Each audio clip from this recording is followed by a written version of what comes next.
উপদেষ্টা আসিফ মাহমুদের পদত্যাগ দাবিতে কুমিল্লায় বিক্ষোভ হয়েছে। বুধবার বিকেলে মুরাদনগর উপজেলা সদরে কর্মসূচি।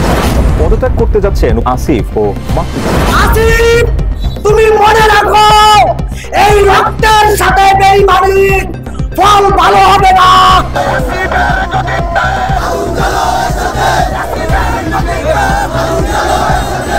ছাইরা দেবা কান দেবা কি অবস্থা।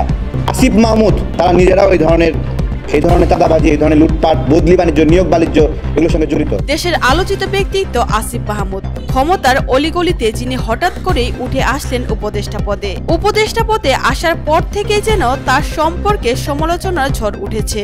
এবার দেশ জুড়ে একটাই প্রশ্ন, উপদেষ্টা আসিফ মাহমুদকে ঘিরে বিতর্ক কেন থামছে না?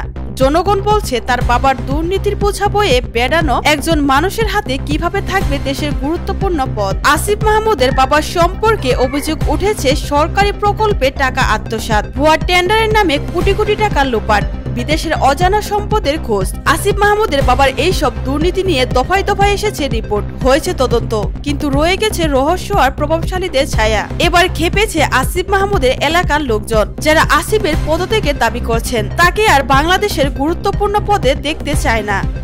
1 লাখে অন্তর্বর্তী সরকারের প্রভাবশালী উপদেষ্টা বনে যান আসিফ মাহমুদ সচিবিয়া। চেয়ারে বসার দিনই পুরো দেশকে ঢেলে সাজানোর ঘোষণা দিয়ে সবাইকে তাক লাগিয়ে দেন। তবে প্রায় 1 বছরে দেশ না সাজলেও সপরিবারে সেজে গুজে ফুলে ফেপে উঠেছেন আসিফ। 1 বছর আগেও যিনি জীর্ণ পোশাকে ছিলেন মিছিলের শাড়িতে, তিনি এখন হয়ে উঠেছেন ব্র্যান্ডেড ফ্যাশন আইকন। নিজ এলাকায় আসিফের পরিবারের দাপট এতটাই যে ভয়ে তটস্থ স্থানীয় বিএনপি নেতারাও। স্থানীয় সরকার উপদেষ্টার চাচাতো ভাইয়ের মামলায় কারাগারে গেছেন কুমিল্লার মুরাদনগর বিএনপি ও সহযোগী সংগঠনের 13 নেতাকর্মী। অন্যদিকে 5 আগস্টের পর থেকে মুরাদনগর কাঁপছে আসিফ মাহমুদের বাবা বিল্লাল হোসেনের দাপটে। একই পরিবারের 3 সদস্যকে হত্যা সহ এলাকায় দখল সন্ত্রাসের ঘটনায় নতুন করে সামনে এসেছে বিল্লাল হোসেনের নাম। প্রশ্ন হলো, দেশকে বদলে দেওয়ার কথা বলে আসিফ মাহমুদ এখন নতুন বন্দোবস্ত কায়েম করলেন।